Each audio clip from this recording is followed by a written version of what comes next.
Good morning, my YouTube family and friends, wherever you are, in America, in Jamaica, in the UK, in Africa, wherever you guys are right now. I'm just here back again to just wish you all a great day and to continue on with part 2 of my saga, because the saga continues as an educator who is expected to create miracles for these young children that I work with every day.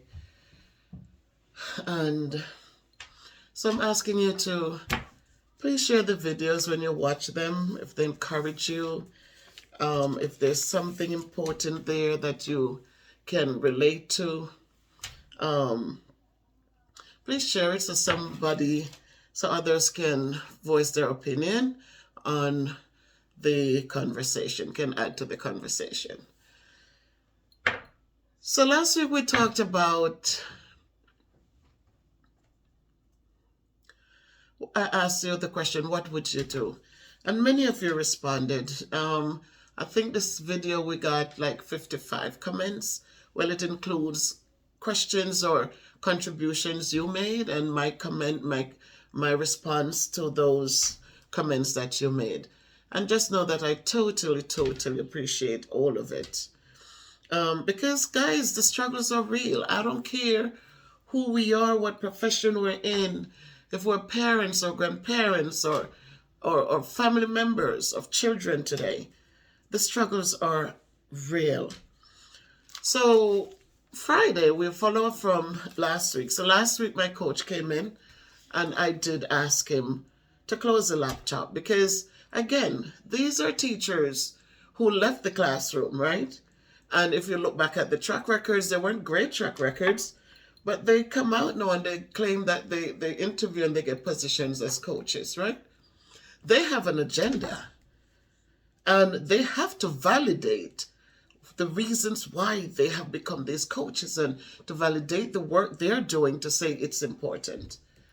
But again, I'm not being disrespectful. I do not want anyone at any point to ever insinuate any form of disrespect in my conversations. I'm just telling you from experience, and these are my opinions, and they could be wrong, but these are my opinions. This is how I feel as an educator for over 25 years, people. Education, when we talk about, I teach math, so I'm talking on the basis of math.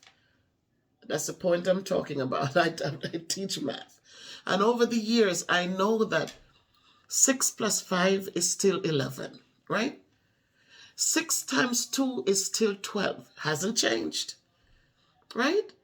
And if I have 13 things to share for 2 people, I know that it's not going to go evenly, that somebody is going to get, the people are going to get the whole amounts, and then we're going to have a leftover. That hasn't changed, right? So numbers haven't changed. Computations, somehow, the way that people expect children to come up with these same simple answers is what has changed and is creating a big problem, right? So they want children to conceptualize, right? We want them to apply what they have learned. When they learn that 6 plus 5 is 11, they need to now take it into a complicated story form to say that, John has 6 apples, and when he went over the fence and down the lane and across the way to Grandma's house, Grandma, who just came from the market, gave him 5 more apples. Now, with the 6 he got before, and with the 5 Grandma gave him, how many apples does he have in total? Now, let's understand now that now we're mixing math with reading, right? A child who struggles with reading, it's very hard to see that the simple thing they're asking him or her is just to add 6 plus 5, right? We have many. I was talking to my husband this morning, and we talked about the same thing because we went to the same school in Jamaica, in St. Elizabeth. And one of the things that we agreed on was the fact that many kids might not have done well academically. But they went about, they got trades, they're carpenters, there. And I laughed because I said, isn't it amazing that these same children who probably didn't do well, they dropped out of school, they left school, because we went to an all-age school, so we went up to grade 9. Some kids got to stay until they were 18, but in grade 9, which was, you would be 15, I think, that's when you left school. And these same people become carpenters. My husband is a welder. He was a welder in his area for years. But when you listen to him, he didn't go to college, didn't go to high school. But when you listen to him calculate measurements, when you listen to him calculate how much material he needs to buy, I was amazed. I am just like that. You just tell him something and he tells you, oh, that's so much more square footage and you're going to need. And I'm like, whoa, right? And so I'm saying, if they're able to do these things, look at all these people who are tradespeople who didn't go to high school. They have no college education. But they'll come and they'll give you an estimate to fix something around your house. They know how much money they need to get. They're not going to be short on that. If I work 5 days and you're giving me 120 a day, I need to get this. So why are we diverting? Why are we deviating from the meat and gravy of what's important? Why can't we teach children arithmetic? And those children who want to become mathletes, who want to become engineers, who want to go on to other things, why don't we give those children that opportunity? Because once you build that foundation, they can take that foundation and go wherever they want to go. So that's my battle, people. And I might be wrong. But that's the battle I'm fighting, because I am convinced that if children get the foundation they need, those children who are not able to advance into these other areas, they can become tradespeople. They can go to a trade school and they would be able to do their basic math and survive beautifully. But this thing where we're forcing children to get into all these stories and to dissect and to cut it up and to find what the quantities are and what operation to use and all of this, it creates so much confusion. And that is my battle. That is my battle, people. And so right now I'm saying to you, I hope you're able to, if you hear that I get fired because I am speaking up, and speaking out, and I'm trying to just it's just because of the kids. So you may have to create a GoFundMe to help me pay my mortgage soon. But I tell you this, I am convinced, and my heart is in this place where I tell them, I said, help me help these children where they are, so we can get better outcome, instead of just sitting there and being comfortable with 1% of our children passing. I remember one year we went to and people said, oh, well, we made 1% gain. And I was so embarrassed because I said to them right there, are we celebrating 1%? Aren't we better than that? Aren't our children deserving more than 1% of them passing? I said, I cannot sit here and celebrate with you when so many children are failing because the curriculum is just wrong for them. And so today I come back to you guys because my coach came back the following day. He returned. So true, I may not be able to pay my mortgage because soon I'm sure he's going to run to the district and tell them that I'm refusing to and I'm refusing to. But one of the problems I have, he keeps coming to my room. He's a coach. We're so short-staffed. So many teachers are gone. We can't get people to come in. So many children need one-to-one support. We don't have that. We have no one. We don't have people who want to be substitute teachers anymore. We don't have the staff load that we need. People have to be covering classes when they're not there for that. They're there for this or that, from that or this department. But they have to be doing that because we see where things are going. And it's not just in my area. not just in this neck of the woods, but it is happening frequently in other places too.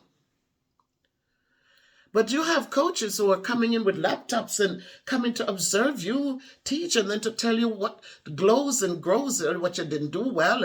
And yet we have kids who need a small group setting with somebody there just to guide them where they are, right? So instead of coming with the laptop, why don't you just close it? You come, you see, we only have 3 math teachers in my building. So you're spending 45 minutes, less than 45 minutes. I think it's 30-minute sessions, right? So out of the entire day that you sit there with that laptop, you only spend 90 minutes observing us. So all the other hours for that 7.5 hours for the day, what are you doing? What really are you doing? When you could have really come in and say, you know what, let me get these small groups and let me try to help them at the 6th grade level, so that when they get to 7th and algebra is introduced, they are ready for it. But you come with your laptop and you feel good, but not in my classroom. And I say, I am ready to deal with the consequences. No, I'm not ready. I'm not ready, people. If they tell me I gotta go, then my mortgage, I have to make sure that I keep a home. Because when my kids need to come, when my children need to come, this is home for everybody. They're going to grandma's. But with all fun and joke aside, people, they can do more than they're doing. So he returned on Friday to question. I had on my board, I always used to do a practice review session before I start the math for the day, right? Practice means that they're going back to the basic math and try to get a good grasp on it. Review means that we've taught this already, and now I'm giving them a chance to go back and revisit it, because a lot of times we teach and, we feel like the kids got it in them 2 sessions that we taught. But when we move on to another module and another module, we have 16 modules. Those modules that were taught in the beginning, it becomes forgotten. So I always like to do a practice review where I do 5 questions, so they can get it done within 15 minutes, hopefully, and I could check it to see who is getting it and which other problems we can put in. And I keep rotating, and to make sure they're seeing it consistently. So in that way, I'm hoping that the kids, because as I say, he's saying to me on Friday that, okay, so I see the addition and the multiplication. I could understand how that connects to the curriculum as it is now. We're in module 3, going to module 4, right? But the others, I don't see where dividing mixed numbers, multiplying mixed numbers, and there was something else there. I don't see how that connects to. So I said to him, sir, the basketball players who go out and win trophies, do they just get up and after the last game, they wait around for the next game? Or do they consistently practice? I said, I know for a fact that all these successful athletes, the track field people, it's not going to the Olympics and they won a medal and they come home and sit down, but they're consistently practicing. People who run marathons, they are consistently practicing so that when the big day comes, their bodies are ready for the challenge. So if I'm teaching my kids and I'm going back and reviewing past concepts learned, don't you think that when we do the big test, that they will at least be more familiar with the concepts and will be able to apply these things that they've learned? And he sat there and all that he was interested in is his curriculum. But how does it connect to the curriculum? And I say, sir, I will say this to you, this one thing. I do not think I'm going to make myself available for any more of your observations, as you call them, because I'm not benefiting from it. I am not benefiting from it. I am not a brand new teacher. And this is what you're doing with the new teachers. And you're creating this kind of a fear so that they become overwhelmed and they're running south. They're running away because you're not helping them to see success from the work that they're doing. So all our children, they're not going to learn the same way. So practicing and reviewing what you have taught before and keep on doing it and restating and revisiting it and scaffolding. The kids will eventually get that bulb like, oh, this is what I'm supposed to do. So those of you teachers with the long history of educating people and who have been successful, I'm hoping that you are helping the young teachers around you to give them that support for them to understand that one size doesn't fit everybody. All our children learn differently. Some of them need to see it. Some of them need it manipulative to touch. They have to touch it. They have to do the groups and see the groups. Some of them have to see a video because they're into the technology. So a video with somebody else teaching it would probably jog their memories better.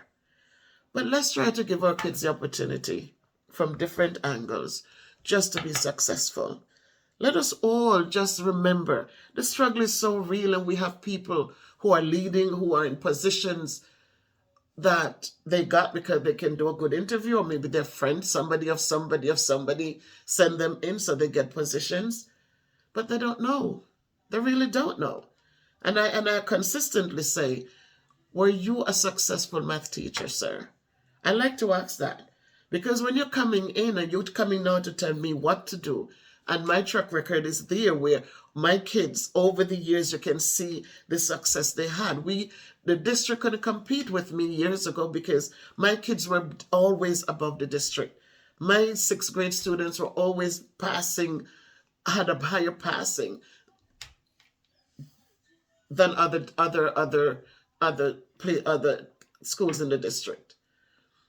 Because I know basic math counts. Revision counts. You have to review the content. Then you teach new content. And you go to the next one and you're continually reviewing what you already taught to the kids so that it is with them. They keep notebooks and they keep nice notebooks so that the work is right there in front of them. It's neatly done. It's set up so that when they do the problems, step by step, you could see where they go wrong. And you could say, wait a minute, you did everything correct, but look at the computation here. You carried one over, but you didn't add it in when you did this. So those are the things that have, that really worked for me and has turned out a lot of successful kids. I'm not saying they all went to college or they all graduated high school, because you're going to have those who it's hard for them. But believe me, I was doing my 75% or better, 80% in math and reading over the years coming down. I started in New York when I finished my first year. I was the last teacher on board when they hired me at CES 72 in the Bronx. And when I went there, they picked out the kids already, 5th grade classes. So everybody got they've set up. What I got was all the level 1 kids. Was all the level 1 kids. The behaviors and the level 1s. But I went in, and from a good place, I worked with the kids. I expected them to do well. I encouraged, and I was like, they can do it. You can do this. I'm motivated and encouraged so much. And that is how Mrs. Irizarry, wherever you are, she respected me so much, because when the school year finished, I didn't have one kid at a level 1. I had 2s and 3s. And when she was finished, I remember when she was leaving, I left here and came to Connecticut too. She took me out of the classroom I was in and put me into this nicely set up, beautiful classroom. And she says, you deserve it. When we finished the first year, my second year in the Bronx, New York, at CES 72 upon that hill, next to Yankee Stadium, she made me the 5th grade lead teacher. I remember Mr. Williams, he was with us, and he was so upset because he has been teaching there for so long. And they took me as a second-year teacher and made me the lead teacher. So it's the things, guys. You have it in you and you know what works. People coming in with clipboards and checking boxes doesn't understand it. You have the kids in front of you. You know and you see where they're struggling and what will work. Please, people, closed mouths never get fed. They never get fed. They just keep passing. You buy and they pour on more on you and they question, what happened? What happened? And that's all they do. But you know what you have to work with, and you have to get up and say something. Don't sit there and feel burnt out and feel overwhelmed, and then, you get no results or a little bit of results. And you feel like a hopeless case, and you feel like a failure, when in truth you're not. You're not. If you decide to become an educator, you're already a winner. Because we need teachers to, every other profession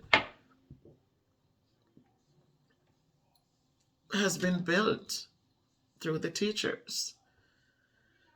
So they look down and they disrespect, and we don't make enough, and we struggle, but it's what it is. Our salaries can match up to the CEOs and the this and that, and the big managers and but look at how much we do every day. We're managers too, right?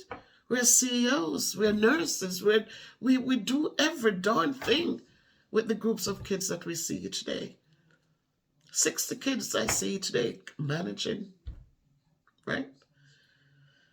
Doing all sort of what I need to do, but what pay do we get? What respect do we get?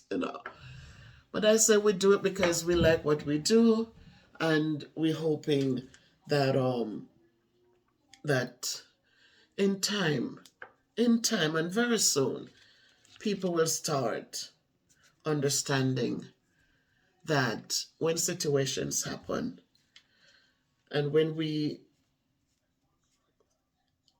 are the ones who have to deal with those situations, it's one thing to sit on the outside and look in and have all the great ideas. It's another thing when you're sitting right there in the driver's seat and you have to work with what you have in front of you. The pandemic is real. The children who are now in the 6th grade, the 5th grades, the kids who are now in the 6th grade are those children who, when the pandemic started, it started with them. They were right there at the, second marking period when the pandemic hit. A lot of things that they needed to support them now in the 6th grade, it's not there. It is not there. It must be noted. Schools, governors decided to reopen schools. And you have governors who wanted to be the ones to say, we were the first to open schools and have people, and they have all the big talk. But that's what they all have, right? Administration and the big district, we were the first and we won't. But they don't stop to think that we, the teachers, are the ones that when they opened up, we had to carry all of the burden on our shoulders. They opened up with business as usual. There was nothing in place or nothing changed. Kids were still being tested as usual. Nothing. They didn't open up with all of the emotional turmoil and changes that took place during the pandemic. Nobody returned these children to us, or even the teachers. They just figure it's business as usual. Go out there, get it done. But we all struggled through the pandemic. We struggled mentally, right?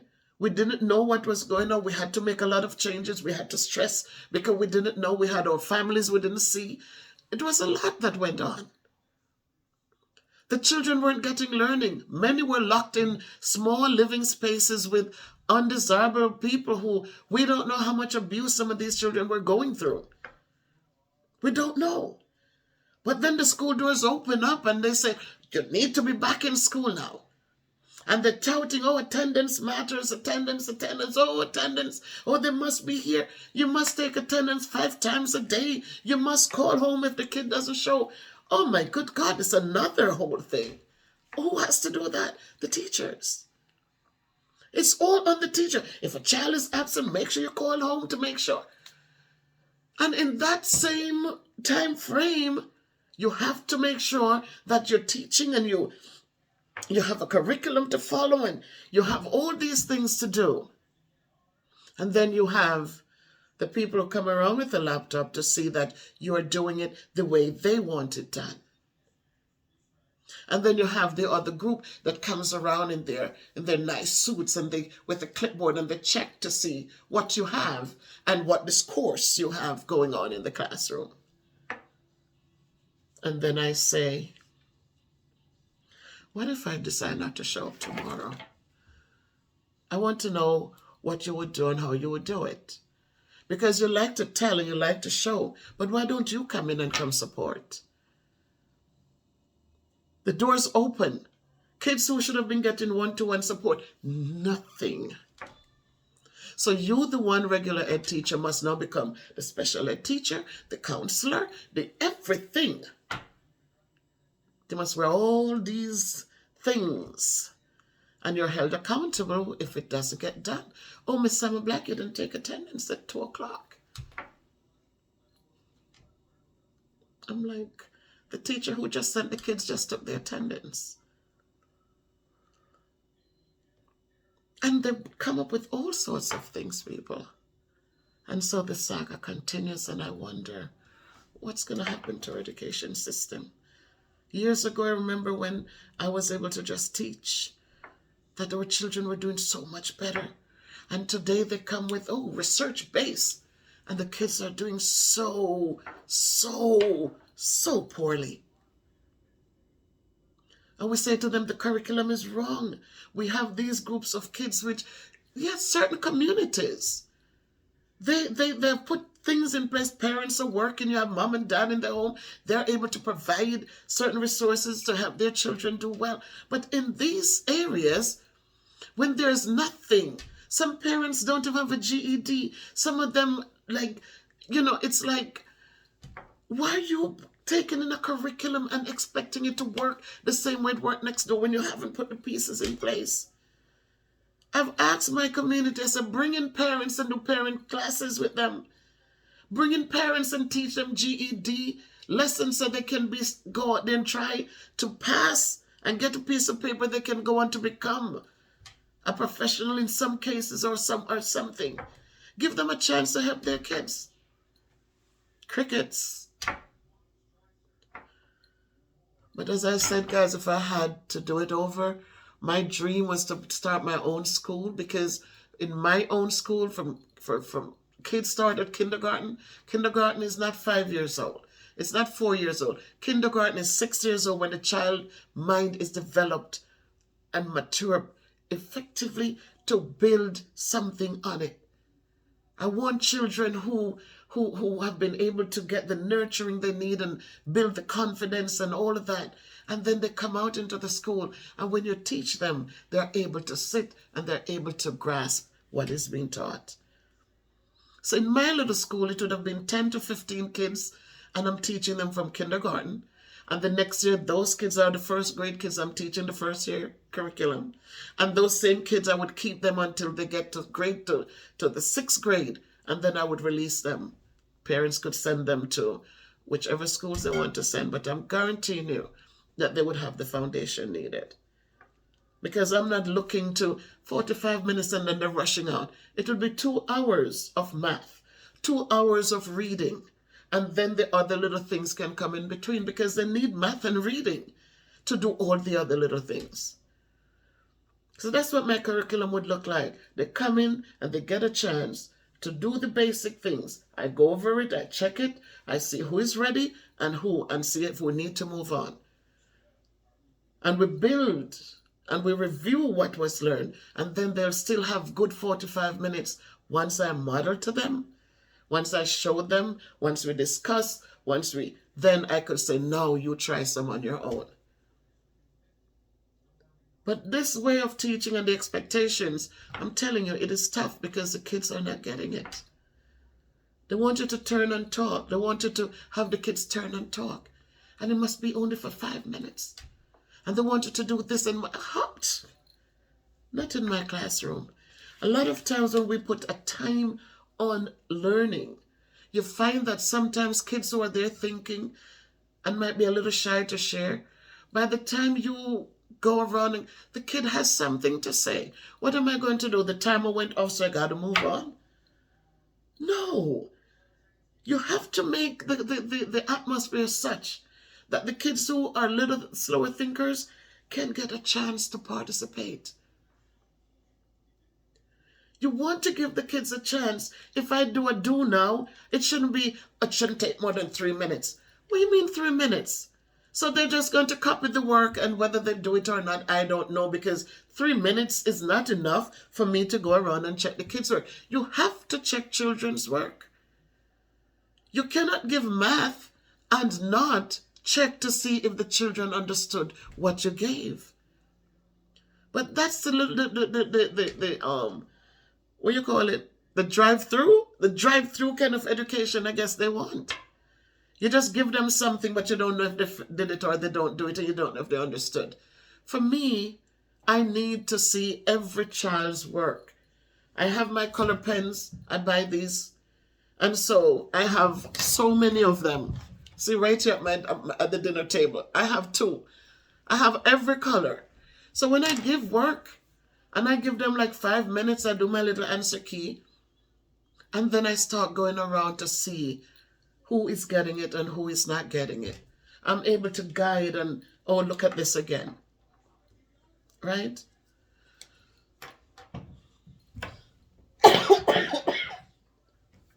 I'm sorry. I don't know how to edit. So that cough, it means that thank God my lungs are healthy. I can still have a good cough. But it's not going to be edited out because I don't know how to. But that's what I'm saying, people. I love what I do. I truly, truly love what I do. I wish the day would come when I would be able to create my own school, whether it's a charter school. I love a charter school, just a small setting, and just to build these children up and then expose them to the world, to show them basic math works. Once they understand how to add, subtract, multiply, and divide, you can then add bigger things and those concepts. But if they don't know how to do basic, 9 divided by 2 means that you have 9 things, and I draw the boxes for them. I'm teaching them how, if you have 9 things and you're sharing it for 2 people, it's 2 containers, 2 things that you draw. And in each one, you'll put 1, 2, 3, 4, 5, 6, 7, 8, and we have 1 left over. All right? So you're putting in 1 in each. 1, 2, 3, 4, 5, 6, 7, 8, and then we have 1 left. I'm sorry. So you teach them all these little strategies. They're good strategies. When we went to school and then you ask them, how many is in each of these circles? They would count in 1, 2, 3, 4. Right, so 2 into 9 goes how many times? 2 times. And 4 times. 2 into 9 goes 4 times, and you have 1 mango left over, or 1 candy left. When we work with numbers, I like to use money. When we work with numbers, I teach them, you're adding 9 plus 7. It's not crazy. Call yourself the big number and then keep counting. 9, 10, 11, 12, 13, 14, 15, 16. Right? That's 7, right? 9 plus 7 more. So you teach them all the little strategies that we learned when we were children. That makes sense. Multiplication is nothing crazy. It's repeated addition. So if you know that 3 times 1 is 3, when you add 3, that's going to be 2 groups of 3. It's going to give you 6. So 2 times 3 equals 6. And we did multiplication and addition together so that they stay in your head. And so if I'm dividing, if I say 9 divided by 3, I must be quickly saying it's 3 because 3 times 3 equals 9. So if we can, they say, oh, they should have known these things. Never assume that they know it. Even if you think that in 5th grade they got it, they get to the 6th grade, we got to revisit it. The first semester should be these basic things again. Well, we're adding these basic things and we're getting bigger with them, these basic things, and we're getting the numbers bigger, and then we move on. But you cannot have the beginning of the school year, you're starting with these big things. We started with integers and rational numbers, and the kids down here can't even add and subtract or divide. They don't even know what operations are. What do we mean? What are the operations we use? Crickets, nobody knew. 60 kids. And not one of them knew that addition, subtraction, multiplication, and division are the 4 operations we use in math. So my people, I'm not venting. I'm just saying this is the reality of the teacher. This is the reality. And so we have to look at the sports people who have been very successful and build the multi-million dollars. While we sit here and we teach and we make not even depending on where you are, but you're starting out your career with just a few $1,000s. Be nice if they forgive our student loans. So when they pay the few thousand, then we can still have something to pay mortgage comfortably and help somebody who is in need comfortably. So many people want to help people, but they can't, because if they do that, they can't pay their bills.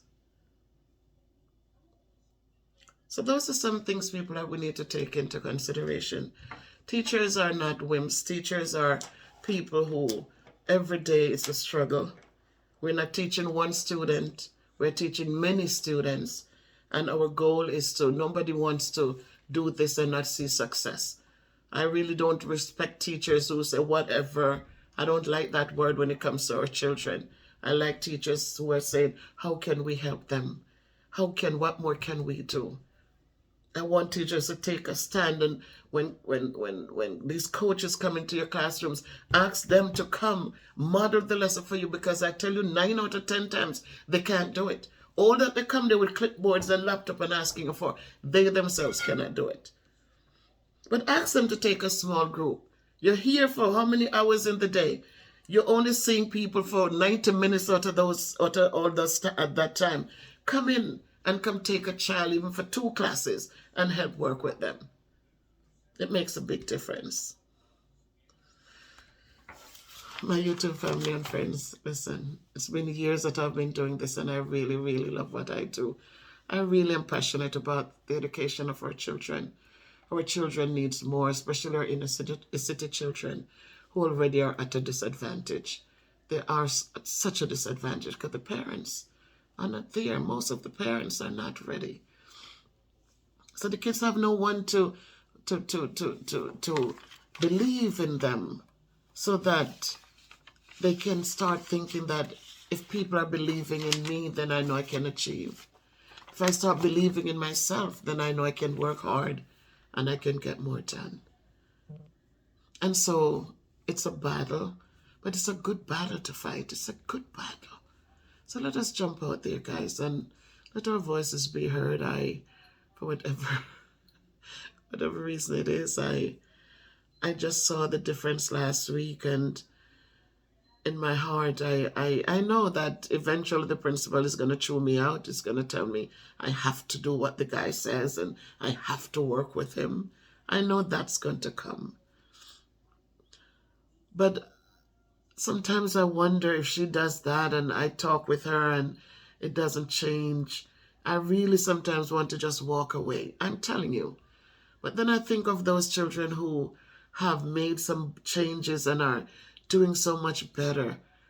And I think, what would happen if I walk out? There's no teacher to come in and take my place. There's no one. And so I continue, and I still pray at my age. I'm getting older now.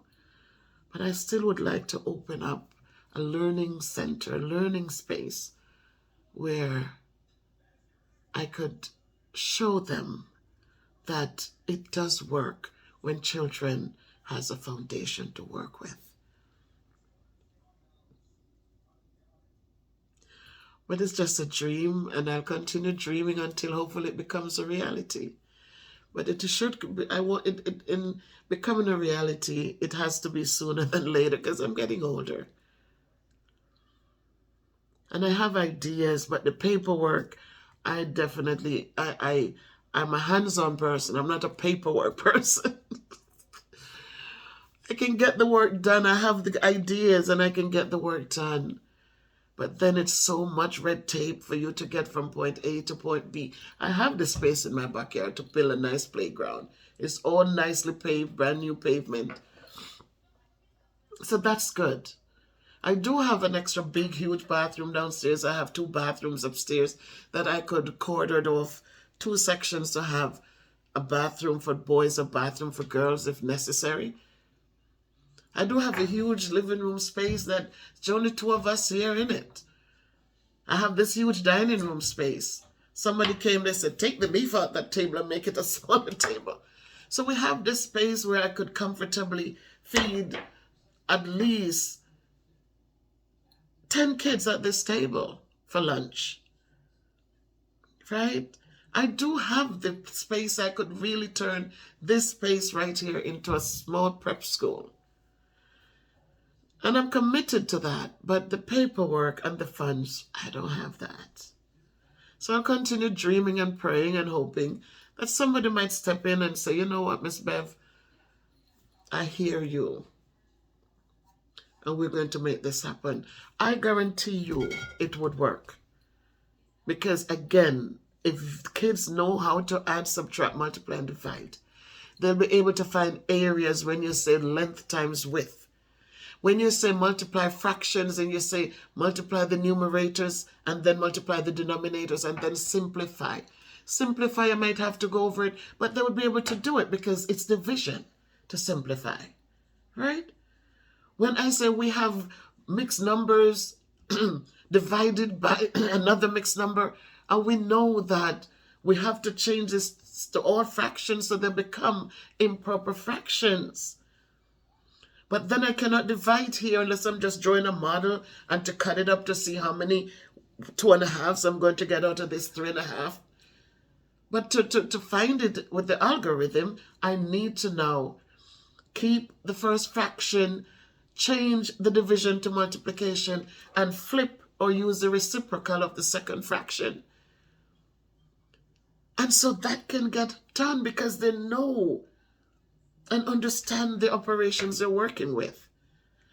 And now once it's multiplication, they go right ahead again and follow. So once they learn these concepts and understand the operations to use, they're going to get it done. So we have to look at percentages and you know, to change a decimal, a fraction to a decimal, you have to divide the numerator by the denominator. I can divide, I can do that. I can divide 1 by 2. I know that 1 won't be divided. I could add a decimal, add a 0, and then keep dividing as it line up the decimal on top, and keep dividing as a regular number.